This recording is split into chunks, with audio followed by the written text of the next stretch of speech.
जय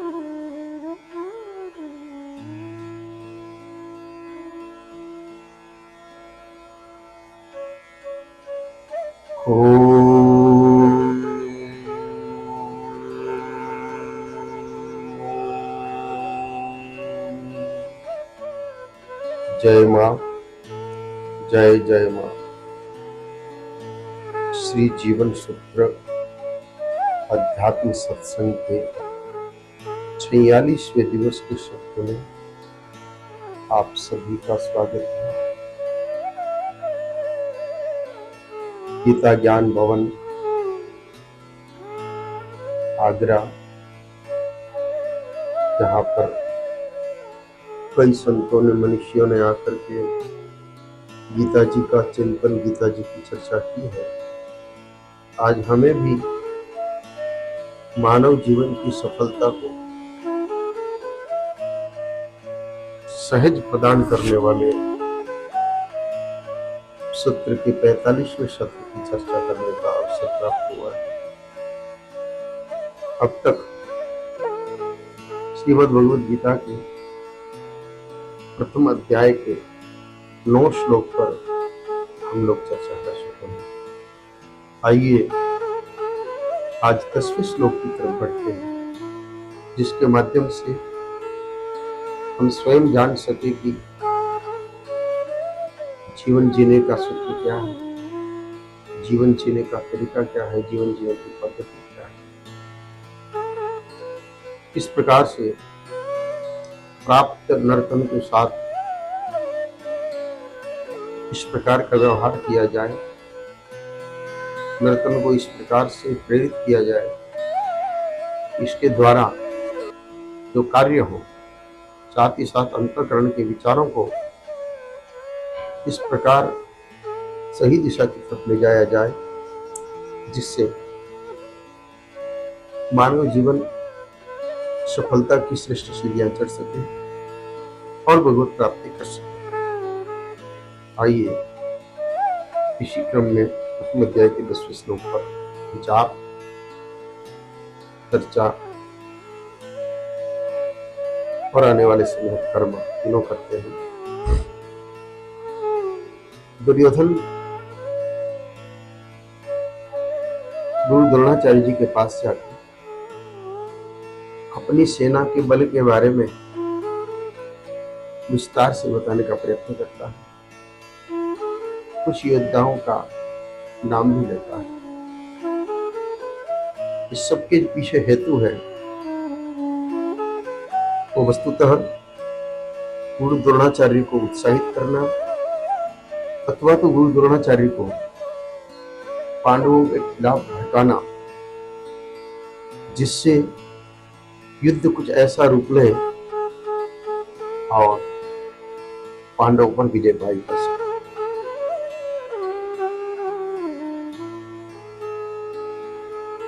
भगवान विश्वस्य कर्ण से प्रारंभ करके युद्ध विशारद तक जो बात दुर्योधन कहता है, इतना सब कुछ कहने के बाद भी दुर्योधन कहता है कि प्रभु अपने पास आप है, अश्वत्थामा है, कर्ण है, अश्वत्थामा है, विकर्ण है, भूरिश्रवा है, और भी कई योद्धा जो अपना पूरा जीवन त्यागने के लिए तैयार खड़े हैं। वो विविध प्रकार के अस्त्र शस्त्र चलाने में समर्थ हैं और युद्ध में विशारद हैं। इसलिए हमें चिंता नहीं करनी चाहिए। इतनी बात कहने पर भी गुरु द्रोणाचार्य मौन रहते हैं। गुरु द्रोणाचार्य चुप रहते हैं, बोलते नहीं। तब दुर्योधन मन ही मन विचार करता है, प्रकट में कुछ कहता नहीं है, लेकिन द्रोणाचार्य जी को चुप देख करके, द्रोणाचार्य जी को मौन देख करके, और वह विचार करता है कि लगता है मैंने इतने योद्धाओं का नाम गिनाया, मैंने ये सारी बात कही, फिर भी गुरु द्रोणाचार्य कुछ नहीं बोले। इसका मतलब वास्तव में हमारी सेना शक्तिहीन है।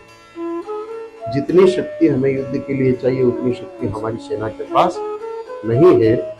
यही भाव मन में लाते हुए, यही विचार मन में लाते हुए 10वें श्लोक में दुर्योधन ने जो सोचा है, प्रथम अध्याय के 10वें श्लोक में वही अंकित किया है। अपर्याप्तम तस्माकं बलम भीष्माभिरक्षितम पर्याप्तम विदमे तेषाम बलम भीमाभिरक्षितम।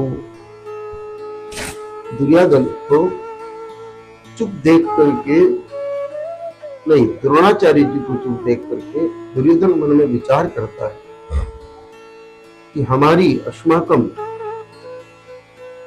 हमारी जो सेना है वह सेना पांडवों पर विजय प्राप्त करने में अपर्याप्त, असमर्थ, असक्षम है। अपर्याप्तम तस्माकं बलम भीष्माभिरक्षितम। हमारी जो सेना है ये भीष्म जी के द्वारा रक्षित है, भीष्म जी इसके संरक्षक है, परंतु पांडवों की यह सेना जो है उस पर हमारा विजय पाना मुश्किल है। जबकि पांडवों की सेना पर्याप्तम विदमेशेताम बलम भीमाभिरक्षितम, भीम के द्वारा रक्षित पांडवों की सेना को विजय प्राप्त करने के लिए जिस प्रकार का बल चाहिए वह पर्याप्त बल है।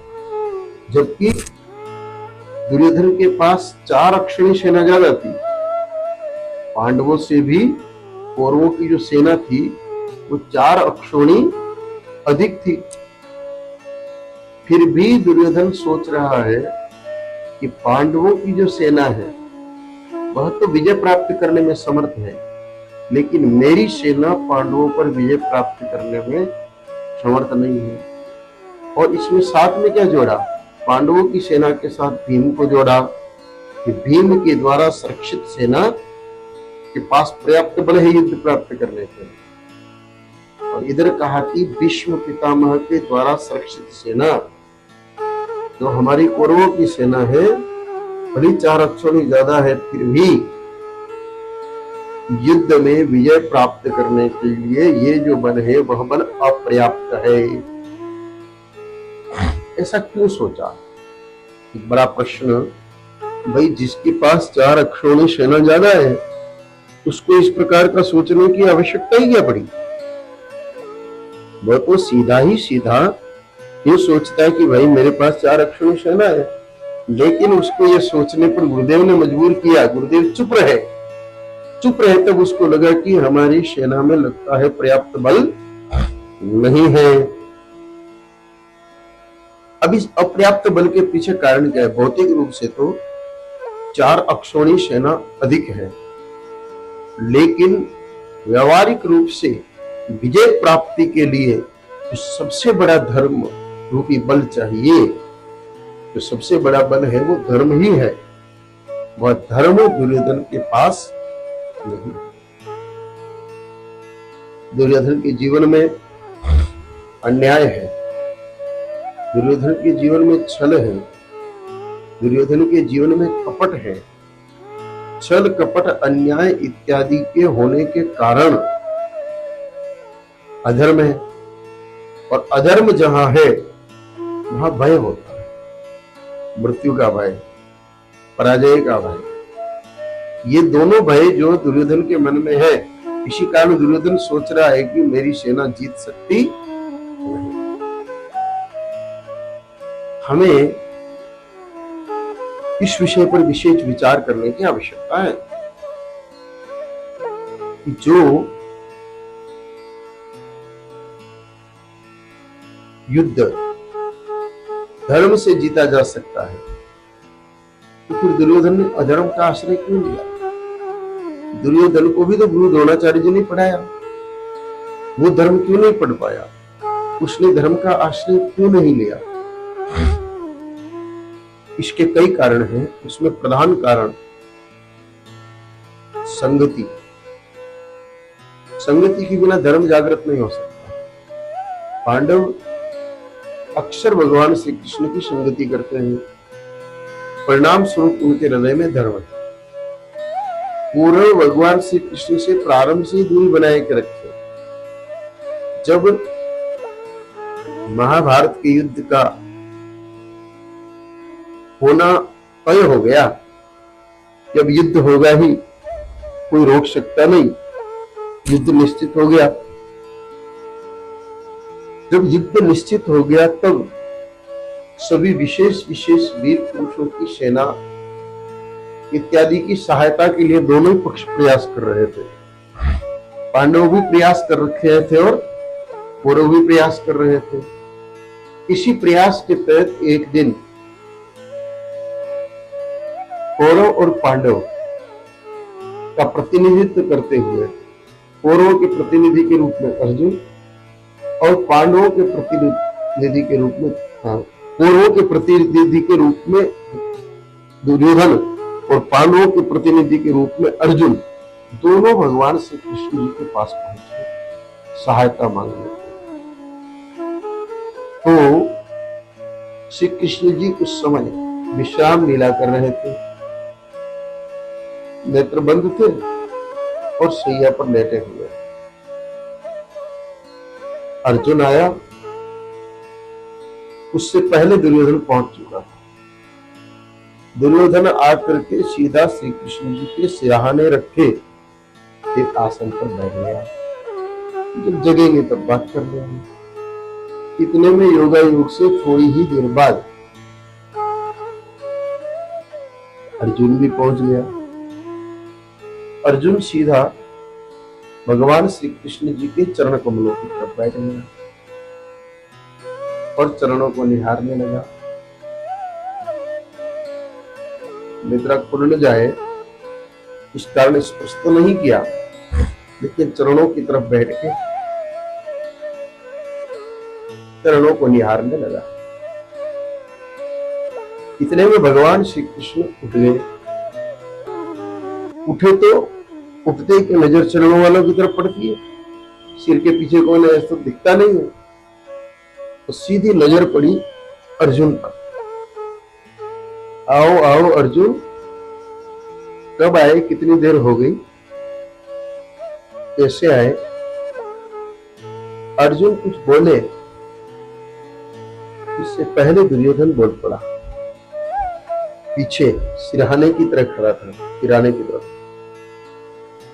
कि श्री कृष्ण पहले हमसे पूछे क्योंकि पहले हम आए हैं। अर्जुन तो बाद में आया है, जो पहले आता है उससे पहले पूछा जाता है। भगवान ने मुस्कुरा के कहा, मुझे क्या पता कि पहले कौन आया और बाद में कौन आया, लेकिन मैं तो नेत्र खुलते ही कि अर्जुन सामने दिखा, तो मेरी दृष्टि में तो अर्जुन ही पहले मेरे पास आया है। अब यहां अर्जुन को प्राथमिकता क्यों मिली? चरण के पास खड़े लेना विनम्रता का सूचक है और सिर के पास खड़े रहना अहंकार का सूचक है। तो यहाँ पर दुर्योधन के मन का अहंकार, जो कि अधर्म का प्रधान तत्व है, अधर्म का मुख्य तत्व है, जिसमें अहंकार अधर्म का प्रतिनिधित्व करता है एक तरह से, इसलिए वो सिराने खड़ा रहा। भगवान ने जानते हैं कि ये भली पहले आया, लेकिन देखा पहले नहीं, और अहंकारी पहले दिखता भी नहीं है। दिखता तो वही है जो सामने विनम्र हो, वही महान के सामने जाके बैठेगा तो प्रथम वो दिखेगा। तो दुर्योधन ने ये कहा कि मैं पहले आया हूं, फिर भी भगवान श्री कृष्ण ने धर्म पथ पर चलने वाले अर्जुन को, क्योंकि वो विनम्रता दिखा रहा है, विनम्रता अपने आप में धार्मिक लक्षण है, इसलिए कहा कि नहीं नहीं भाई, पहले अर्जुन आया है, इसलिए अवसर तो अर्जुन को मिलेगा। मुझे विश्वास है, मुझे जानकारी भी है, क्योंकि इस समय युद्ध सामने खड़ा है, तो आप निश्चित रूप से दोनों ही युद्ध में मुझसे सहायता मांगने के लिए उपस्थित हुए हैं। तो दोनों ने कहा कि हाँ प्रभु, यही सत्य है, हम आपसे सहायता चाहते हैं युद्ध में। तो कहा भाई अर्जुन पहले दिखा है हमारे लिए, तो अर्जुन ही पहले बताएगा कि इसको क्या चाहिए। तो दुर्योधन बहुत दुखी हो गया। दुर्योधन ने विचार किया कि ये कहीं भगवान कृष्ण की, वो भगवान को मानता नहीं था, फिर भी अपन भगवान शब्द का उपयोग कर रहे हैं। उसका ये सोचना था कि श्री कृष्ण की सेना मांग ली तो अपने तो नुकसान हो जाएगा, लेकिन अब क्या करो, वह कूद के रह गया। अर्जुन को पूछा, अर्जुन तुम बताओ पहले, मेरे पास तुम दोनों के लिए दो वस्तुएं हैं, किसी एक को एक मिलेगी, दूसरे को दूसरी मिलेगी। एक के लिए मेरी पूरी विशाल एक अक्षर नारायणी सेना है, जिसमें बहुत बलवान योद्धा हैं, युद्ध विशारद हैं, रथी हैं, महारथी हैं, विभिन्न युद्ध की कलाओं में निपुण अनेकों अनेक यादव योद्धा हैं। तुम चाहो तो मेरे पूरी की पूरी नारायणी सेना ले सकते हो। दूसरी तरफ मैं अकेला हूं, और अकेला भी कैसा, पूरे युद्ध काल में मैं कभी शस्त्र उठाऊंगा नहीं, किसी भी स्थिति में मैं शस्त्र नहीं उठाऊंगा। आप चयन कर लो अर्जुन कि आपको मेरी विशाल बलवान युद्ध कला में निपुण विविध अस्त्र शस्त्रों से सुसज्जित नारायणी सेना चाहिए या मेरी जन। अर्जुन ने बहुत अधिक नहीं सोचा, क्योंकि अर्जुन तो पहले से ही श्री कृष्ण जी का भक्त था, श्री कृष्ण जी के प्रति श्रद्धा थी। यहाँ पर किसी का भी भक्त होना धर्म का प्रतीक है। जहां अधर्म होता है वहां भक्ति संभव नहीं है। भक्ति तो वही संभव है जहां पर धर्म हो, धर्म से ही भक्ति संभव है। अधर्म में कहीं भी भक्ति का प्रभाव दिखाई देता नहीं। तो अर्जुन ने बहुत मन में विचार किया, ऐसा नहीं है, क्योंकि अर्जुन पहले से ही भगवान का प्रेमी है, भगवान का भक्त है, इसलिए धर्म विचार पहले आया। और धर्म संख्या से नहीं, शंख वाले से चलता है। इसलिए अर्जुन ने संख्या के बजाय शंख वाले का चुनाव किया। क्यों? क्योंकि अर्जुन इस बात को जानता है कि जहां धर्म होगा वहां निर्भयता होगी, जहां निर्भयता होगी वहीं पर विजय है। जहां धर्म होगा वहां कपटता नहीं, सहजता होगी, जहां सहजता है वहीं पर विजय है। इसलिए धर्म हमारे साथ रहे, और धर्म का स्वयं भगवान श्री कृष्ण ही स्वरूप है। अतः अर्जुन ने विनय पूर्वक कहा कि हे प्रभु, मुझे आपकी नारायणी सेना युद्ध के लिए नहीं चाहिए, मुझ पर आप कृपा करिए, और कृपा करके मुझे आप अपना संग मुझे दीजिए। भगवान ने कहा, अर्जुन मैं तो साथ आ जाऊंगा, लेकिन मेरा एक संकल्प है कि मैं शस्त्र नहीं उठाऊंगा, केवल निहत्या तुम्हारे साथ खड़ा रहूंगा। अर्जुन विचार करने लगा कि युद्ध अस्त्र शस्त्रों से जीते जाते तो बड़े बड़े अस्त्र शस्त्र वाले भी पराजित हुए हैं। युद्ध तो धर्म से ही जीता जाता है। भगवान की सेना भली दूर रहे और भगवान स्वयं शस्त्र भले ही धारण नहीं करे, कोई बात नहीं, लेकिन मुझे तो युद्ध में भगवान श्री कृष्ण का अर्थात धर्म का ही साथ चाहिए। दुर्योधन क्योंकि अधर्मी था, सत्संग नहीं मिला इसलिए मुस्कुराया। मूर्ख है अर्जुन, पहले मांगने का अवसर मिला और फिर भी इसने विशाल नारायणी सेना, अरे भाई युद्ध करना हो तो युद्ध के लिए सेना चाहिए, मनोरंजन करना होता, घूमना फिरना होता, और कोई कार्य होता तो अर्जुन कृष्ण जी का साथ मांगता तो ठीक था। युद्ध में जो युद्ध ही सेना के द्वारा लड़े जाते हैं, उसमें इस मूर्ख ने कितनी बड़ी त्रुटि की है कि प्रथम अवसर प्राप्त होने पर भी इसने नारायणी सेना नहीं मांगी। तो बहुत खुश हो गया अर्जुन की क्रिया को मूर्खता मान करके। सामान्य तौर पर यही भी अधर्म की निशानी है। दूसरों के कार्यों को हम कम आंके, दूसरों के चुनाव को हम कम आंके, अथवा दूसरे के कार्य हमें मूर्खतापूर्ण लगे, यह भी अधर्म का पक्ष मजबूत होने से ही होता है। हम कौन होते हैं न्याय करने वाले? हम कौन होते हैं जजमेंट देने वाले कि अमुक व्यक्ति पागलपन कर रहा है या समझदारी अपना रहा है? जहां पर अधर्म हो वहीं पर इस प्रकार की स्थितियां प्रकट होती है। धर्म जहां हो वहां इस प्रकार की कोई स्थिति प्रकट होती नहीं है। दुर्योधन मुस्काया और कहा, भाई श्री कृष्ण हमें क्या मिलेगा? कहा, भाई सीधी सी बात है कि जहां पर मेरे को अर्जुन ने मांग लिया, निहत्या मांग लिया, तो बची तो विशाल सेना है, इसलिए सेना तुम्हारी हुई। दुर्योधन प्रसन्न हो गया। विशाल सेना पाकर के दुर्योधन अत्यंत प्रसन्न हो गया और विचार करने लगा कि अर्जुन ने कृष्ण को मांग के ठीक ही किया, मुझे सेना मिल गई। भगवान यहाँ क्या कह रहे हैं कि क्योंकि अर्जुन ने मुझे ले लिया है इसलिए बची केवल मात्र सेना है, ये तुम ले जाओ। तो यहाँ पर साधक को यह समझना पड़ेगा कि भगवान को जिसने अपना लिया उसके लिए फिर सेना की कोई आवश्यकता नहीं है। और सेना किसको मिलेगी? सेना का मतलब यहाँ जगत से है। सेना का अर्थ शासन साधक के लिए यहाँ पर जगत से है।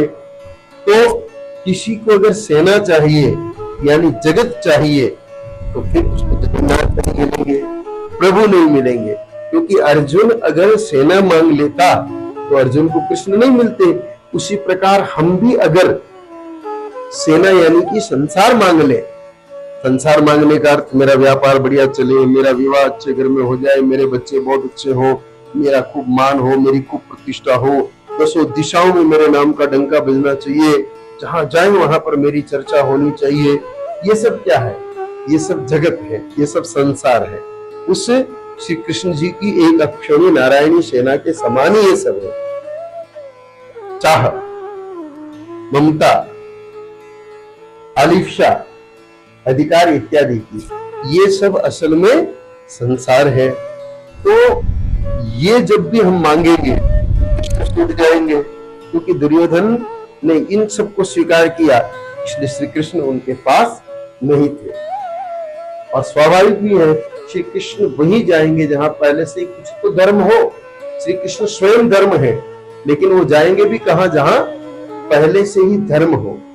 जिस प्रकार पहले से जो जल बह रहा हो, नया जल भी आकर के उसमें मिल करके उसी दिशा में बहता है। पहले का जल अगर भरा हुआ हो तो नया जल भी आकर के एक बार उसमें भरा हुआ ही रहेगा। तो ठीक इसी प्रकार यहाँ पर पहले से अगर धर्म है तो और अधिक धर्म विचार मन में आएगा।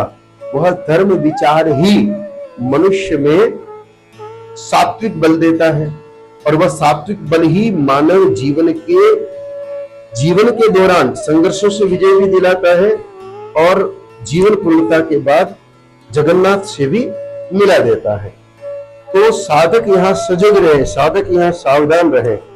कई बार साधक ये सोचते हैं कि दोनों चीजें भी तो हो सकती है, मैं खूब संपत्ति भी इकट्ठी करूं, मेरे पास खूब रुपया भी होना चाहिए, मेरा मान सम्मान भी हो, और मैं भगवान की भक्ति करके मुक्त भी हो जाऊं।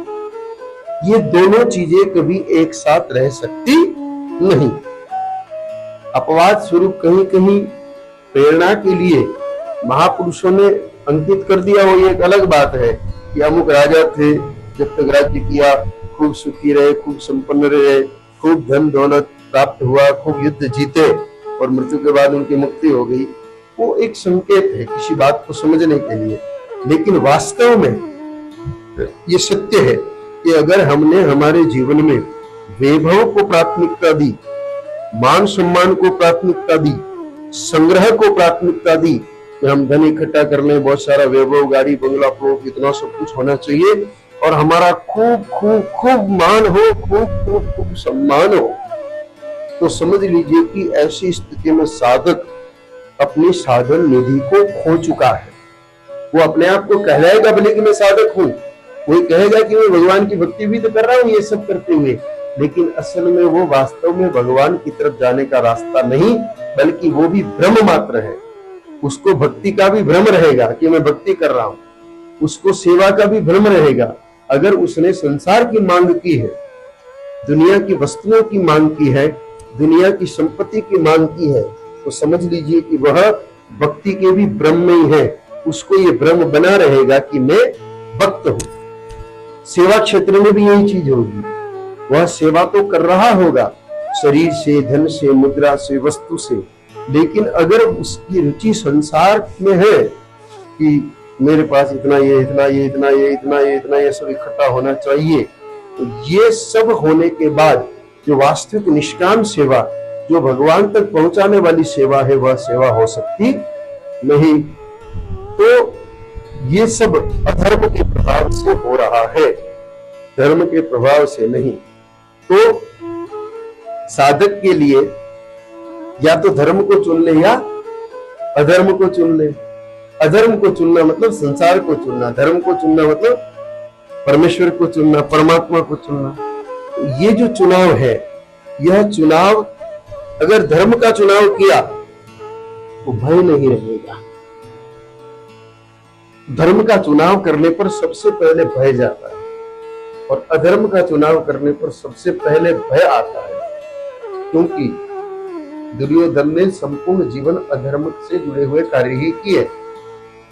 हम बचपन उठा करके देखें, युद्ध की स्थिति में तो काफी उम्र हो चुकी थी, लेकिन दुर्योधन के बाल्य अवस्था के ही विषय देखें तो भीमसेन को जहर देना,